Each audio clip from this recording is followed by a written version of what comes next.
We're both very passionate about malaria. We've both had severe malaria a couple of times. If you speak to anybody on the ground, they'll say, oh, that, I'll die of starvation quick, I'm going to die of malaria. And so you can provide mosquito nets all you like until food security is sorted. Mosquito nets are going to be used for fishing or for covering vegetables to protect them from pesticides, or everything except what they're meant to be used for. So we decided that we were going to facilitate some sort of project involving food security.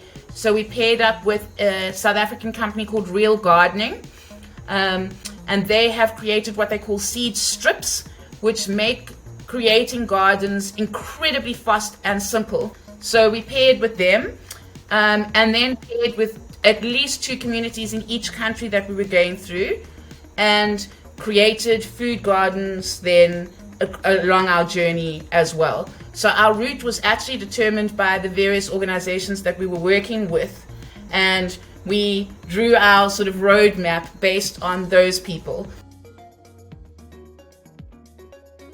By the time we got to the village, we were best friends already. We knew each other's children's names, cousins' names, when your wedding anniversary was. By the time we arrived at the villages or the areas where we were working or the schools, we weren't strangers. We'd been talking for a long time, and that was part of how we knew that we were also working with the right people, is that this relationship had been sustained over a 2-year period. We knew that there was a commitment there. This wasn't someone who just filled in some form and hoped to get something and moved along.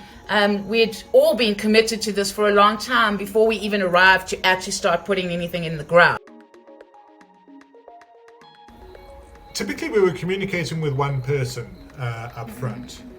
There were sometimes a few people, but the communications online spearheaded by one person. Typically spearheaded by one or a small group of people. Those people had the trust of the community, and so because then we'd built the trust with those people, then that created almost immediately a wider circle of trust, which still known we needed to. There was still a lot of kind of not necessarily suspicion, but kind of just a little bit not sure what to make of us when we got there. So we had to overcome that, and I think a lot of it was really about kind of just being genuine people when we got there and meeting everybody. And there was a lot of information that we needed from them up front, and so all of that was done before anybody first drove 1 kilometer. That was all done, and building that relationship, the relationship building during that stage, I think was probably one of the most vital stages of the whole project. I think that the way that we communicated up front also indicated quite a lot to people, in that our first approach was very much that you are the expert. I think that we often make the mistake that assuming, even if people are in poor or dire circumstances, that it means that they don't know anything. And I think that's such a false fail from the start. And I think NGOs in general are quite guilty of doing this. So our initial sort of conversation started with, what's going on in your community? What are you finding the hardest things to deal with? And started there, asking questions first, as opposed to coming in and going, you know what, we built food gardens, we're going to solve all your problems. That was never our approach. We first needed to establish from their side what was going on, and then whether this food thing could play a role. And the other thing was that at all times we made sure that they understood that we knew they were the experts. Nobody knows better about their own community, and that links in exactly to what Matt was saying about treating people like experts, finding who trusts who within the community, creating trust in the right ways, so that then when you arrive, the doors are open in general. But then when you arrive, that's the next part of how you have to do things differently, is that if you're going to go and stay in a place because you want to know about this place and you want to learn with the people that you're visiting, then you have to actually visit there. You actually have to stay there. We found that living, eating, washing, brushing our teeth in the middle of Kisangani at the tap with 16 people in the mornings, those are the things. That's where you really get buy-in. That's where I'm showing you that I'm here because I'm here and I want to be part of this. And this is ultimately about relationship building. Trust equals relationships. Relationships are not just a job. They're not just an 8 to 9. You can't just fit them in when you feel like it. It is an actual attitude. And unless you actually feel that way, it's very hard to fake that. And people receive it. People understand when you're being sincere. Yes. When you're truly being sincere.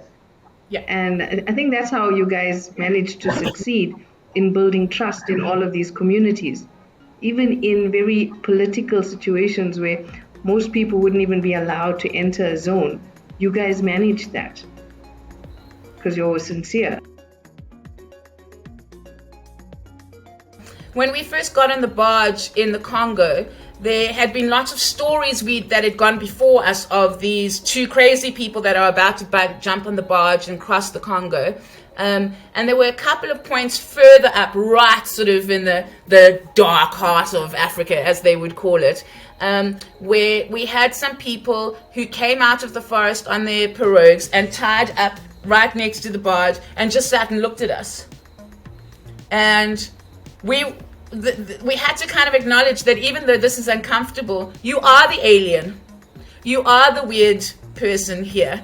And there was a certain amount of embracing that as well. It's okay to be different. Everybody's different, and difference is this variety, some spice and variety of life and all of that. But how you approach that is important. Difference can be a good thing if we let it be an open thing that we talk about and that we acknowledge and we allow some exploration. And I think that's also important, is that we're not all uniform. Stop treating everything like it's uniform, but we don't need to treat difference like it's a bad thing either. We can just acknowledge it, and also just acknowledge an awkward situation in a community and go, I don't know how to deal with this. This is a bit uncomfortable. In my community, this is how I would do this. Is this how you would do this? Ask questions, ask for guidance, ask the experts who are the people themselves.